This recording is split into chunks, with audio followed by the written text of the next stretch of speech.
Magandang umaga mga kapatid. Tayo po ngayon ay darako sa programa ng ating iglesia na Salita ni Cristo, Kalakasan Ko.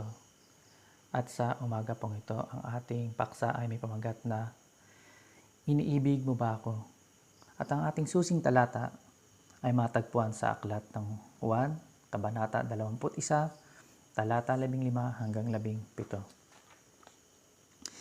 Pagkakain nila, tinanong ni Jesus si Simon Pedro, "Simon, anak ni Juan, iniibig mo ba ako ng higit kaysa mga ito?" "Opo, Panginoon, nalalaman ninyong iniibig ko kayo," tugon niya.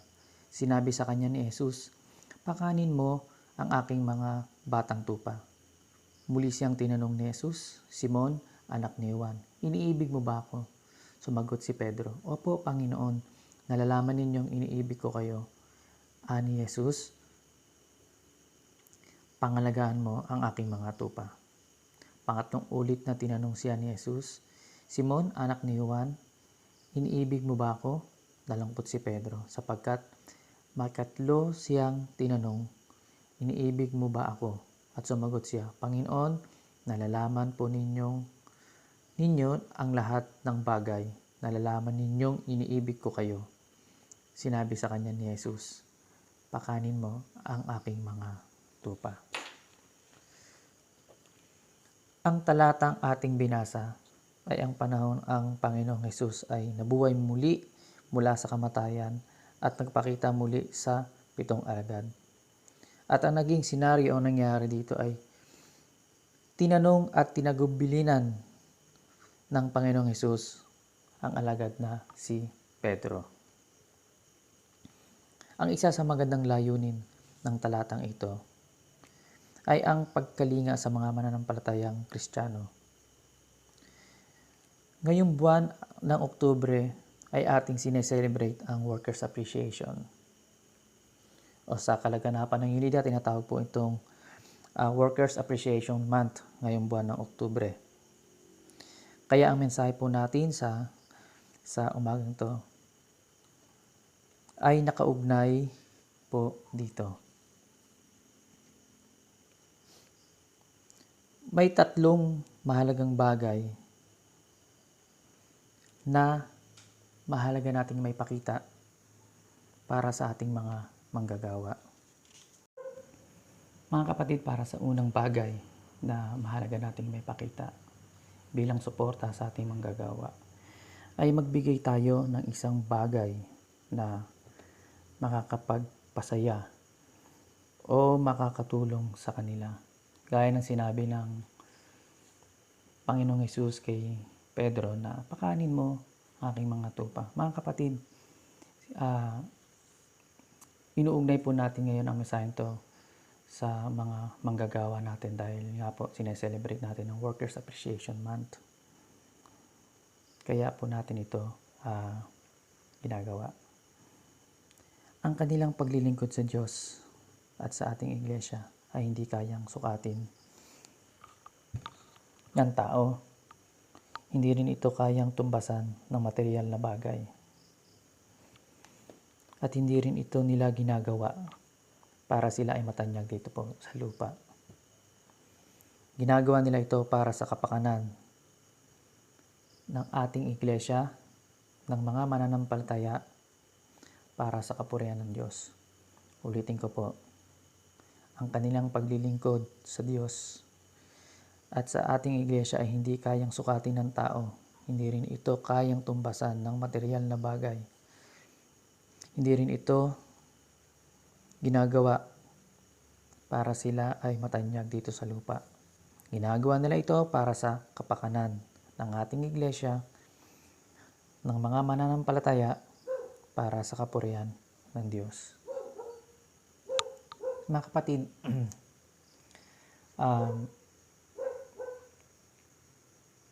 magbigay tayo ng bagay na pwedeng makapagpasaya o makatulong sa ating mga manggagawa. Alam ko po na kaya naman natin gawin to. Suklian natin sa maliit na kaparaanan na alam naman natin na makakatulong po sa kanila. At para po sa pangalawang bagay na mahalagang may pakita natin sa ating manggagawa bilang suporta sa kanila. Ang sabi ng Panginoong Hesus kay Pedro, pangalagaan mo ang aking mga tupa. Mga kapatid, tulad nga po ng sabi natin ngayon ay Workers Appreciation Month. Kaya nakasentro ho talaga tayo sa mga manggagawa. Paano natin pangangalagaan ang mga manggagawa ng ating iglesia? Bigyan ko lang po kayo ng konting background sa mga manggagawa ng ating iglesia, ng tinatawag natin church workers. Sila po ay 3. At lahat sila po ay full-time workers ng ating iglesia. Kaya ang kanilang pamilya at ang kanilang sarili ay konting time na lang po ang kanilang nilalaan dito. Sa ibang company, kapag ang isang trabador ay lumagpas sa oras habang nagtatrabaho, ang tawag dito overtime. At meron itong katumbas na halaga ayon sa pinirmahan nilang kontrata. Dito naman sa ating church, kapag lagpas oras na ang kanilang trabaho o pagmiministeryo, ang tawag dito only time. Ang maganda lang dito, kailanman hindi sila nagreklamo. Ako kapatid, never akong nakarinig ng reklamo sa mga manggagawa natin sa church. Never. Hindi po ako nakarinig sa kanila. Alam po ng Lord ang kanilang puso sa paglilingkod. Mga kapatid, ang pagiging full-time workers ng ating sa ating iglesia ng mga manggagawa rito ay napakabigat na obligasyon. Ginagawa nila ang kanilang tungkulin ng only time. Sila'y napupuyat. Ang mga yan ay napupuyat sa paggawa ng mga mensahe dahil ang gusto nila dapat laging sariwa, laging bago, parang bukang liwayway. Kaya ayun, umaga na sila nakakatulog, kung nakakatulog pa nga. Kaya madalas tinatamaan sila ng sakit. Tapos pag napahaba ang mensahe o kaya may narinig na kakaiba, minsan parang baka pulaan pa. O kaya naman minsan sumasama ang loob. Feeling kasi parang tinamaan o pinatamaan dun sa mensahe. Ito po minsan nangyayari sa kanila. May magte-text sa kanila. Kunyari, Pastor, Ate, Pasti, pasensya na po sa abala. Pasama sa prayer yung nagkasakit. Pasama sa prayer yung exam. Pasama sa prayer yung sa trabaho. Etc. Mga kapatid, hindi naman masama po ito. At tama naman din po ito. Pero tandaan natin mga kapatid, na tao lang din sila. Napapagod, nanghihina, nagkakasakit. At minsan, nagigipit. Ibig sabihin, dumaranas din sila ng mabibigat na pagsubok o hamon sa buhay.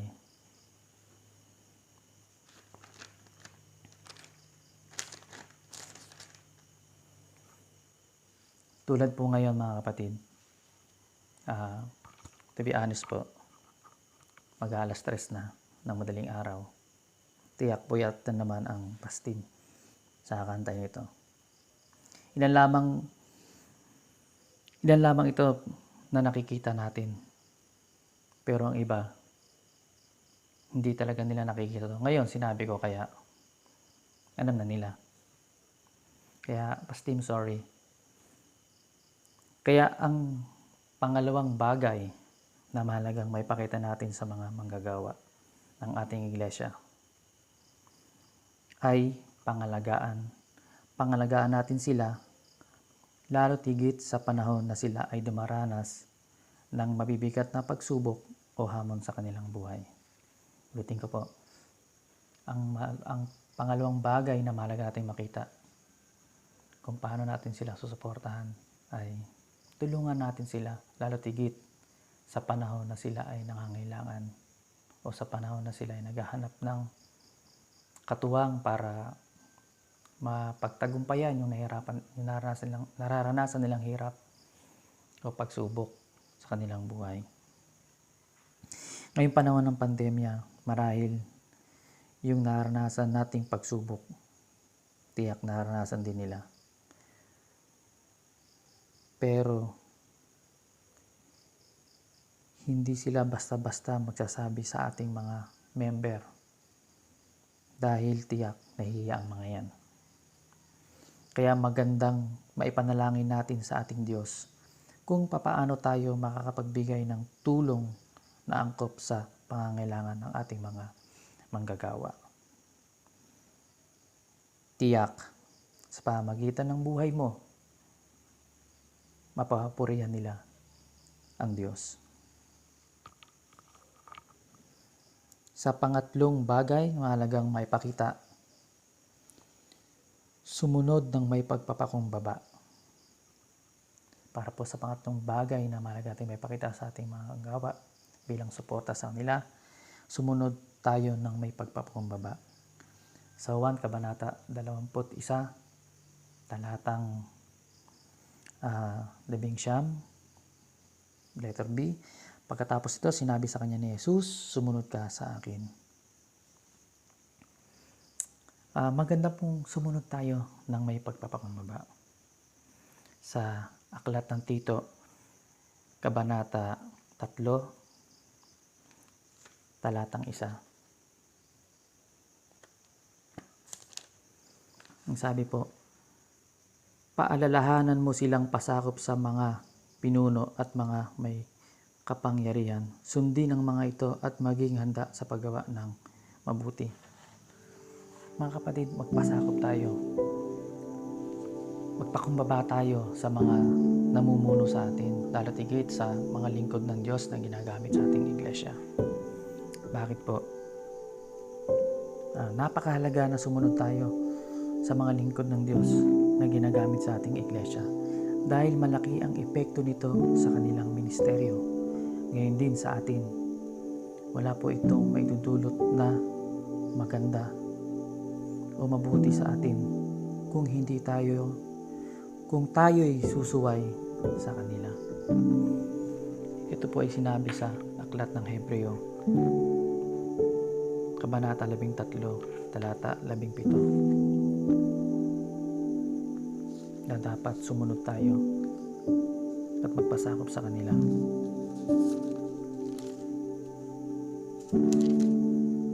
Pasakop kayo sa mga nangangasiwa sa inyo. Sila'y may pananagutang magbantay sa inyo at magbibigay sulit sila sa Diyos ukol dito.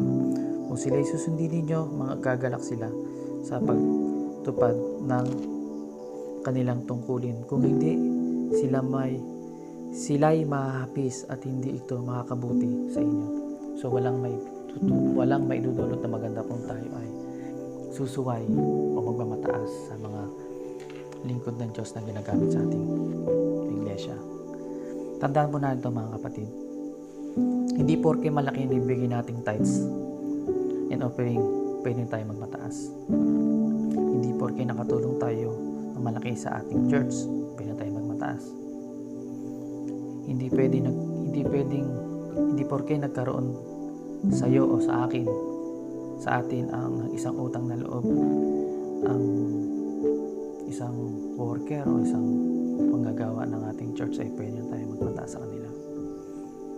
Mali po yun. Ito ang katotohanan, mga kapatid. Ang ginagawa nating sakripisyo, pagtitiis at hirap sa paglilingkod, tiyak ay naranasan nila ng higit pa dito. Kaya ang challenge po sa atin sa oras na ito, kung talagang iniibig natin ang Diyos, patunayan natin ito sa mga gawa na bibigay sigla sa buhay paglilingkod ng mga manggagawa na pinili ng Diyos sa ating iglesia. Maraming salamat po. Sa Diyos pang papuri.